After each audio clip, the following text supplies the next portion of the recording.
Hello YouTube, Annabella here, and here we have 3 new Doctor Who books.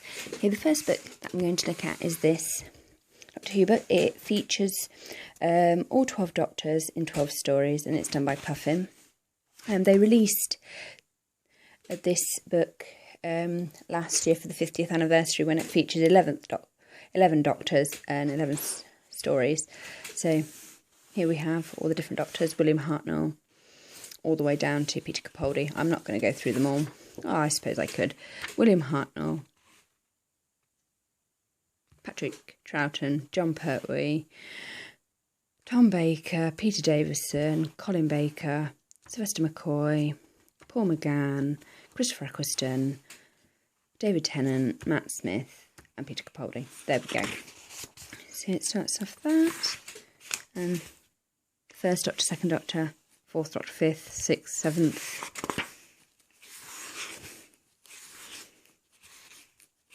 Oh, let me turn the page. 8th, 9th, 10th, 11th, 12th, about the authors. And they all begin with a silhouette of the particular Doctor that they're in. This is a really, really good idea. Originally published as a series of ebooks. You can also get, it is an audio book. You've got a nice spiel about the different authors for them. You can also get this set in a special edition set with 12 postcards featuring the clothes of each of the 12 Doctors.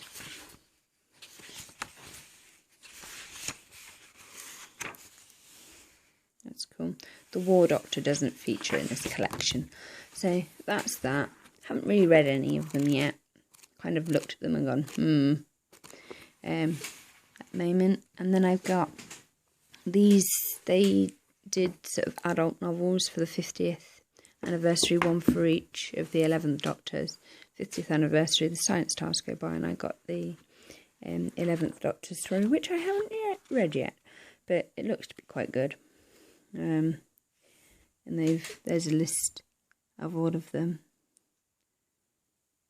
Oh, Remembrance of the Daleks. I love that episode. That's the 7th Doctor story. Whether that is the 7th Doctor story in those books, I don't know.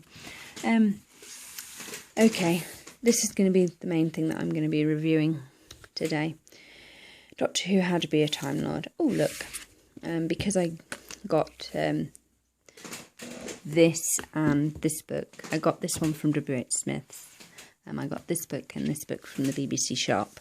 I got this postcard, which features the Master. Sorry for spoiler warning. The Master as Missy, and the 12th Doctor is played by Peter Capaldi, and the Cybermen coming down from St Paul's, which is a nod to the past. I got that postcard free. Just thought you'd like to know. Okay, the BBC Doctor Who: How to Be a Time Lord official guide. Well, this book is a tad bit of a mess, I think.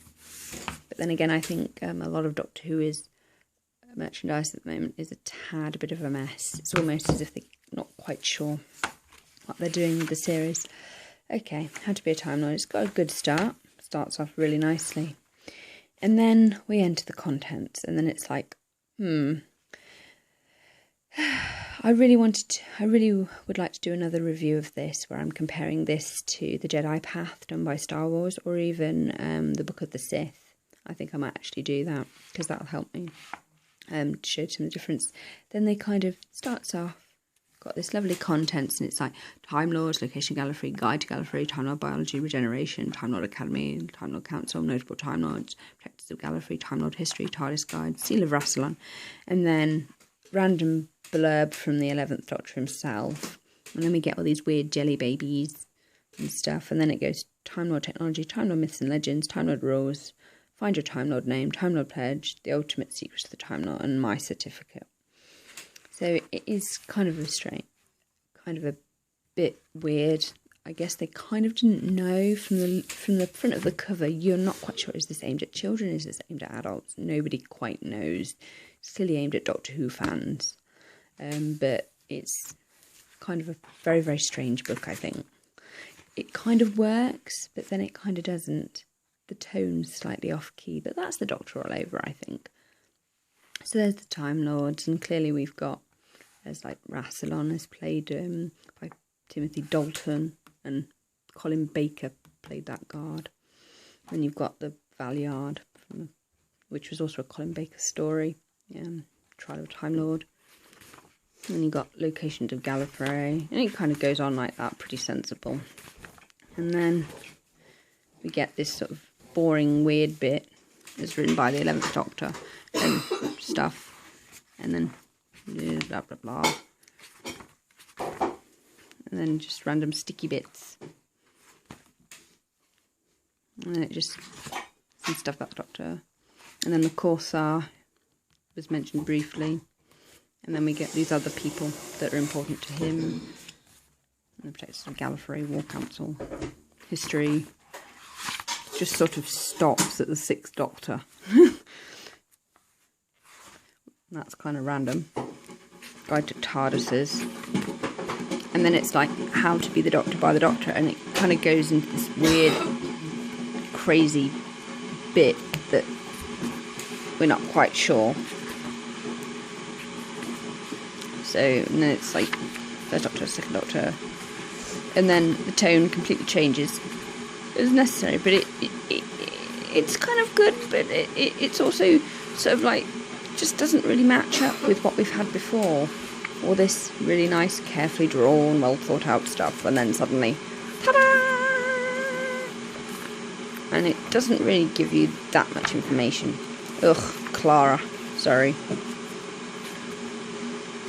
And how Amy and Rory can be just reduced down to a page, whereas we have to put up with, like, you know, 3 pages of Clara. Ugh. You know. And then selected classic companions get a little spot.